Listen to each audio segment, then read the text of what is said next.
శ్రీగురుభ్యో నమ. హరి ఓం. పోతన భాగవతాంతర్గత శ్రీ విష్ణు సహస్రనామ వ్యాఖ్యాన గ్రంథము శ్రీ మహాప్రథమజ్జనము సంధాతృఘట్టమునందలి 205వ నామము దుర్మర్షణ. ఈ నామాన్ని స్మరించుకునే ముందు నామానికి సంబంధించిన శ్లోకాన్ని ఒకసారి మననం చేసుకుందాం. అమృత్యుః సర్వదృక్సింహ సంధాత సంధిమాన్ స్థిరః అజో దుర్మర్షణశ్శాస్తా విశ్రుతాత్మాసురారిః. దుర్మర్షణ శ్రీ శంకర భాష్యానుసారము మర్షితుం సోఢుం దానవాదిభిర్నశక్యత ఇది దుర్మర్షణ. క్షుద్రమృగములు సింహమును చూచి పారిపోవును గాని ఎదిరించి పోరాడుటకు ప్రయత్నించవు. భగవానుడు సింహము వలె మహాప్రతాపశాలి. దానవాదులు ఎంతగా ప్రయత్నించినను భగవానుని ఎదిరించి నిలవలేరు కనుక దుర్మర్షణ అనబడును. పోతన భాగవతం 10వ స్కంధం పూర్వార్ధంలో ఆరోచక్ర సమీర దైత్యుడు మహాహంకారుడై మింటికిన్ బాలుందావునిపోయి తుది తద్భారంబు మోవన్ బలశ్రీలేమిన్ పరిశాంత వేగుడగుచున్ జ్యేష్ఠింపగాలేక మున్ను ఈలాగ అర్భకు చూడనంచు ఇట మీదెట్లంచు చింతించుచున్. మున్ను ఈలాగ అర్భకు చూడనంచు ఇట మీదెట్లంచు చింతించుచున్. తృణావర్తుడనే రాక్షసుడు సుడిగాలి రూపంలో వచ్చి శ్రీకృష్ణుని ఆకాశంలోకి తీసుకుని పోయినాడు. శ్రీకృష్ణుడు క్రమంగా బరువెక్కువైపోసాగాడు. చివరకు ఆ బాలుని మోసే శక్తి ఆ రాక్షసునికి లేకపోయింది. వానికి కదలడమే కష్టసాధ్యమైంది. ఇంక మీద నేనేమైపోతానో అని భయపడినట్లుగా చెప్పబడింది. అదేవిధంగా వేలుపులైన లావులు సెడి వేదన బొందుచు నా విషానల జ్వాలలు సోకినంతటన చత్తురు. నేడిది ఏమి చోద్యము ఆభీల విషాగ్నిహేతి చయ పీడకు ఓర్చియు క్రమ్మరంగా ఈ బాలుడు మత్ఫణాశతము భగ్నముగా వెసద్రొక్కి ఆడెడిన్. కాళీయుని పడగలపై నెక్కి నాట్యము చేస్తూ ఉన్న శ్రీకృష్ణుని గురించి కాళీయుడు ఈ విధంగా అనుకుంటున్నాడు. దేవతలైనా సరే నా విషాగ్ని జ్వాలలు తాకాయంటే చాలు గిలగిలలాడుతూ ప్రాణాలు విడిచిపెట్టేస్తారే. ఈవేళ ఈ పిల్లవాడు ఇదేమిటి? భయంకరమైన నా విషాగ్ని జ్వాలలను సహించడం మాత్రమే కాక తిరిగి నా 100 పడగలను చితికి చెల్లాచెదరు చేస్తూ నిర్భయంగా నాట్యం కూడా చేస్తున్నాడే, ఎంతటి ఆశ్చర్యం అని భయభ్రాంతుడైనాడు. అదేవిధంగా కంఠోపాంతము దౌడలన్ మెరముచున్ కాలాగ్ని చందంబునన్ కుంఠీభూతుడుగాక వేండ్రమగు ఆ గోపాల బాలున్ జయోత్కంఠున్ బ్రహ్మగురున్ మహామహిమున్ చక్కన్ మృంగరాదంచు ఉల్లుంఠం బాడుచు వాడు క్రక్కె వెడలన్ లోకంబశోకంబుగన్.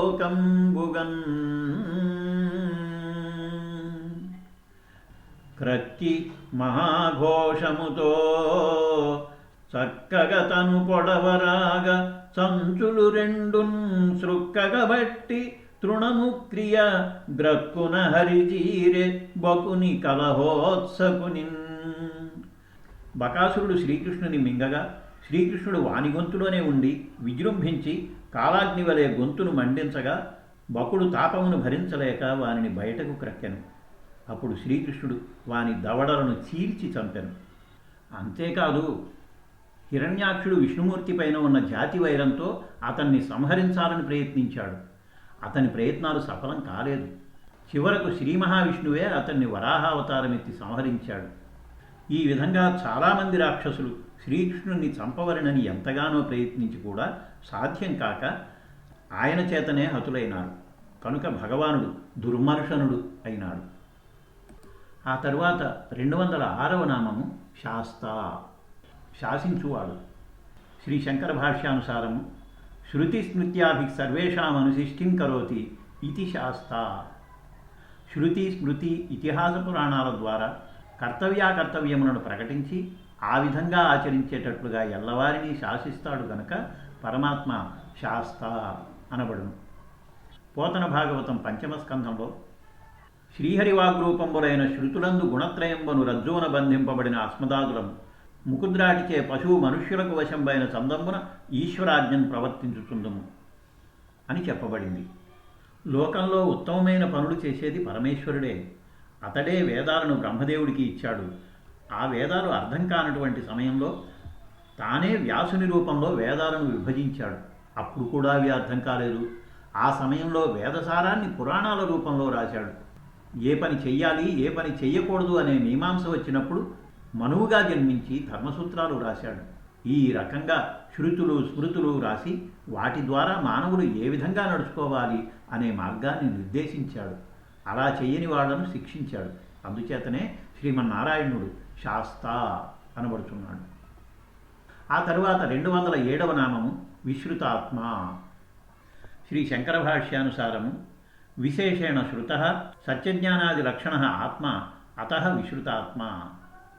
ఆత్మకు సత్యము జ్ఞానము అనంతము అనే లక్షణాలుంటాయి. అట్టి ఆత్మ యొక్క లక్షణాలను గురువు ద్వారా బాగుగా విని తెలుసుకొని అవగాహన చేసుకొనిన వాడు విశ్రుతాత్మ అనబడును. జీవునిగా పలుమారులు పరమాత్మయే ఆత్మతత్వ శ్రవణము చేసి ఉండెను. అనాదిగా ఉన్న అవిద్యా ప్రభావం వలన నేను మనుష్యుడను, నేను బ్రాహ్మణుడను, నేను కర్తను, నేను భోక్తను అనుకొని జీవుడు దుఃఖమునే పొందుతున్నాడు. అట్టి జీవుడు విశేషములైన విభిన్నములైన సత్యజ్ఞానాది లక్షణాలు కలిగినటువంటి వేదాంత వాక్యములను శ్రద్ధగా విని అవగతము చేసుకున్నప్పుడు వానికి ఆత్మతత్వ జ్ఞానము కలుగుతుంది. శ్రీకృష్ణ భగవానుడు భగవద్గీత యందు ఉదారాక్ సర్వ ఏవైతే జ్ఞానీ త్వాత్మైవ మే మతం, నా అభిప్రాయం ప్రకారము ఆ జ్ఞానిని నేనే అని చెప్పాను. కాన జ్ఞాని బ్రహ్మమే అగును. జీవుడు విలక్షణములైన సర్వజ్ఞత్వ సర్వనియంతృత్వాది రూపములకు వేదాంతవాక్యములను వినుటచే సత్యాది లక్షణములుగా పరమాత్మ అగును. అతడే విశ్రుతాత్మ అనబడును. రఘుగణుడను రాజు తన శిబికను మోయు జడభరతుని కోపించి పరుషవాక్యములతో నిందించగా ఆ జడభరతుడు ఈ విధంగా అన్నారు: నరేంద్ర, నీవు చెప్పునది సత్యము. భారంబి శరీరంబనకే గాని నాకు కలుగనేరదు. అయినను స్థౌల్య కార్యంబులు, వ్యాధులు, నాథులు, క్షుతృష్ణలు, ఇచ్ఛా నిరోధ భయంబులు, జరామరణంబులు, రోషనిద్ర జాగరణంబులు, అహంకార మమకార మద శోషణాదులు దేహంబుతోడన జయించుగాని నాకు కలుగనేరవు. జీవన్మృతుండ నేన కాదు, ఆద్యంతంబులు కలుగటం చేసి అందరి ఎందునూ కలిగి ఉండు. స్వామి భృత్య సంబంధంబులు విధికృత్యంబులగుచు వ్యవహారంబులను చేసి శరీరంబులకు కలుగును గాని జీవులకు లేక ఉండు. అదీనుగాక రాజాభిమానంబున నీవు నన్ను ఆజ్ఞాపించదవేనియున్ ప్రమత్తుండవైన నీకున్ పూర్వస్వభావం పెట్లుండే. అట్లుగాక నేనేమి చేయుదు ఎరింగింపుము. ఉన్మత్త మూకాంధజుడుల వోలే సహజ స్వభావమును పొందిన నాయందు నీ శిక్ష ఏమి లాభంబు పొందింపనేర్చు. అదీనుగాక స్తబ్ధుండు మత్తుండునైన నాకు నీ శిక్ష వ్యర్థంబవు అని పలికి ఉపశమశీలుండై మునివరుండు పూర్వకర్మ శేషంబున కలుగు భారవాహకత్వమును తలగందోరుటకు భారంబు వహించి శిబికమోయుచున్ తనునెడ ఆ రాజవల్లభుడు తత్వజ్ఞానాపేక్షితుండై చనీడివాడవటం తన హృదయగంధి విమోచకంబులు బహుయోగ గ్రంథ సంబతంబులు అగు బ్రాహ్మణవాక్యంబులు విని ఆ శిబిక డిగ్గనురికి ఆ విప్రునికి సాష్టాంగదండ ప్రణామంబులు ఆచరించి గర్వవర్జితుండై ముకుడిత హస్తుండవుచూ ఇట్లనియే అని పోతన భాగవతం 5వ స్కంధంలో చెప్పబడింది. జీవుడు ఇట్టి విలక్షణములైన సర్వజ్ఞత్వ సర్వనియంతృత్వాది రూపములకు వేదాంత వాక్యములను వినుటచే సత్యాది లక్షణములు గల పరమాత్మయే అగును.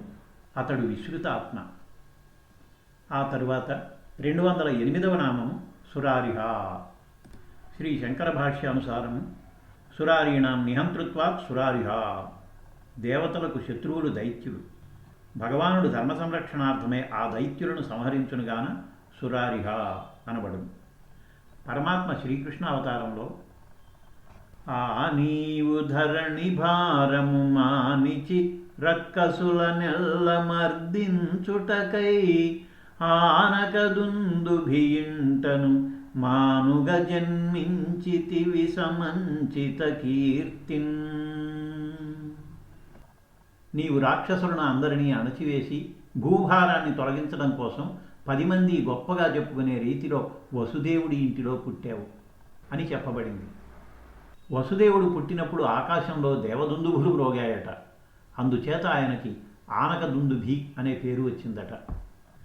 అదేవిధంగా పోతన భాగవతం 2వ స్కంధంలో నరకముర ప్రలంబ యవనద్విపముష్టికమల్లకంస శంబర శిశుపాల పంచజన పౌండ్ర కపల్వల దంత వక్ర వానర ఖరసాల్వ వత్సవ కనాగ విదూరధ రుక్మికేశి దర్దుర వృషధేనుక ప్రముఖ దుష్ట నిశాటుల దృంచె వ్రేల్మిడిన్ అని దుష్టులైన పెక్కుమంది రాక్షసులను చిటికలో రూపుమాపినట్లుగా చెప్పబడింది. ఈ విధంగా అనేక అవతారాలలో అనేక మంది దైత్యులను సంహరించి ఉండడం చేత భగవానుడు సురారిహ అనబడినాడు. శ్రీ విష్ణు సహస్రనామాలలోని మరిన్ని నామాలను మరోసారి స్మరించుకుందాం. స్వస్తి.